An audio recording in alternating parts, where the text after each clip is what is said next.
Halo Smart Viewers, welcome back to Live Tech dan masih bersama saya Yuda Batara tentunya. Dan kami akan memberikan informasi seputar dunia teknologi yang pastinya menarik untuk kalian saksikan. Dan tanpa berlama-lama lagi langsung saja kita masuk ke informasi yang pertama. Oppo Indonesia meluncurkan Reno 4 Pro melalui acara virtual pada Senin 7 September 2020 lalu. Dan peluncuran ponsel ini 1 bulan setelah kehadiran Oppo Reno 4 awal Agustus 2020 lalu. Dan Reno 4 Pro tersedia dalam 2 pilihan, yaitu dengan RAM 8GB dan ROM 256GB yang dibanderol dengan harga 8 jutaan. Sedangkan Oppo Reno 4 dengan RAM 8GB dan ROM 128GB dibanderol dengan harga 5 jutaan. Oppo Reno 4 dibekali dengan pengisian daya 65W SuperVOOC 2.0. Pengisian daya 65W SuperVOOC 2.0 diklaim mampu mengisi penuh baterai 4000 mAh dalam waktu 36 menit. Dengan mengisi baterai selama 10 menit, baterai akan mencapai 49%. Kecepatan pengisian Reno 4 Pro lebih unggul dibandingkan Reno 4 yang mampu terisi penuh dalam 57 menit. Untuk benar-benar menjamin daya baterai Reno 4 Pro terisi dengan aman, teknologi Oppo 65W SuperVOOC 2.0 menerapkan 5 lapisan perlindungan. Reno 4 Pro juga telah lulus TÜV Rheinland Safe Fast Charge System Certification. Konfigurasi kamera Reno 4 Pro sama dengan Reno 4, yakni 4 kamera belakang yang terdiri dari kamera utama 48MP, ultra wide angle 8MP, kamera makro 2MP, dan kamera mono 2MP. Sedangkan kamera depan memiliki resolusi sebesar 32MP. Seperti Reno 4, fitur kamera Reno 4 Pro juga dilengkapi dengan software Artificial Intelligence Color Portrait Mode yang merupakan fitur baru yang bisa membuat latar belakang di foto dan video menjadi hitam dan putih, sekaligus menjaga objek manusia dalam warna asli. AI Color Portrait juga tersedia untuk perekaman video yang dapat dimanfaatkan pengguna untuk mengunggah video kreatif ke media sosial Instagram atau TikTok. Berbeda dengan Reno 4, Reno 4 Pro juga dapat mengambil foto yang sangat jernih hingga 108MP pada siang hari dengan ultra clear 108MP image. Gambar diklaim akan lebih jernih dan tidak akan pecah saat gambar di zoom. Reno 4 Pro dilengkapi dengan Qualcomm Snapdragon 720G SoC dengan proses 8nm dan semikonduktor DDR4X daya rendah. Dibandingkan dengan MTK P95 pada Reno 3 Pro, performa CPU single core Reno 4 Pro meningkat sekitar 46%, dan performa CPU multicore-nya meningkat sekitar 22% berdasarkan hasil pengujian Geekbench. Performa GPU-nya juga meningkat sekitar 40% menurut hasil pengujian Manhattan. Smart Viewers, kita masuk ke informasi yang kedua. Apple diprediksi akan mengumumkan tanggal peluncuran iPhone 12 pada bulan ini.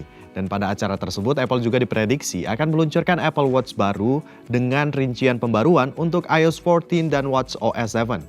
Hal ini diungkap oleh Mark Gurman dari Bloomberg di Twitter. Pernyataan ini menyusul cuitan dari seorang tipster gawai yaitu John Prosser yang mengatakan telah memiliki siaran pers peluncuran iPhone 12 pada 8 September ini.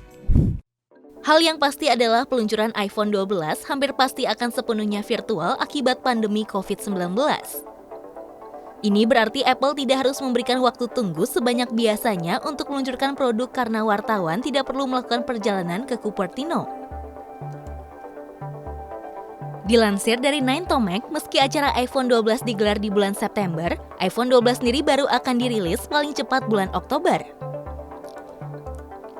Bersama dengan iPhone 12, Apple diperkirakan akan mengumumkan perangkat keras Apple Watch baru. Ponsel terbaru dari Apple itu diperkirakan bakal dijual 4 varian di Amerika Serikat. Paling murah yaitu sebesar $649 atau sekitar 9,6 juta rupiah. Varian paling murah memiliki kapasitas penyimpanan 128GB, sementara untuk 256GB dibanderol sebesar $749 atau sekitar 11,1 juta rupiah. Apple Insider menjelaskan iPhone 12 dan iPhone 12 Max memiliki layar ukuran 5,4 inci dan 6,1 inci.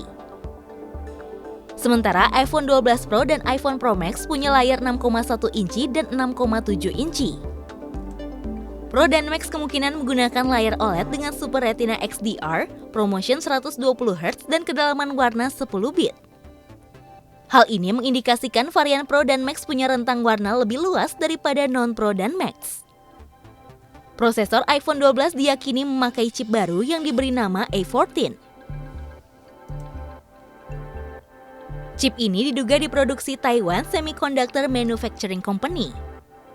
Kamera iPhone 12 dirasa bakal sama dengan iPhone 11. Varian basic punya 2 kamera, sedangkan Pro 3 kamera. Semua kamera berukuran 12 megapiksel dan punya kemampuan merekam 4K dalam kecepatan bingkai 120 fps dan 240 fps.